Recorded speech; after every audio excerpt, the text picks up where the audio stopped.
যেদিন হিজরত করে মক্কা থেকে মদিনায় চলে যাবেন, তিনি যুদ্ধের যত অস্ত্র শস্ত্র দরকার, মক্কা থেকে মদিনায় এত দীর্ঘ পথ রওনা করতে গিয়ে যা বস্তাবস্তি কাপড় খাদ্যদ্রব্য নেওয়া দরকার, সবকিছু নিয়ে তীর ধনুষ ছোড়া তরবারি যা সাথে নেওয়া দরকার সবকিছু নিয়ে কাবার চত্বরে গিয়ে ওমরে ডাক দিয়ে বলছে, আইয়ুহাল কাফিরুন, এ কাফের সমাজ, আমি খাত্তাবের পুত্র ওমর বলছি, আমি হিজরত করে মক্কা থেকে মদিনায় চলে যাচ্ছি।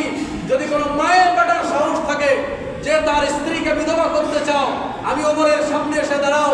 কেউ যদি তার সন্তানকে এতিম করতে চাও, আমি ওমরের সামনে এসে দাঁড়াও। কেউ যদি মায়ের কোল খালি করতে চাও, আমি ওমরের সামনে এসে দাঁড়াও। আমি হিজরত করে মক্কা থেকে মদিনায় চলে যাচ্ছি। সেদিন মক্কার কাফের সম্প্রদায়ের একজন ওমরের সামনে এসে দাঁড়ায়, একজন মানুষ যার মোকাবেলা করার ক্ষমতা আরবের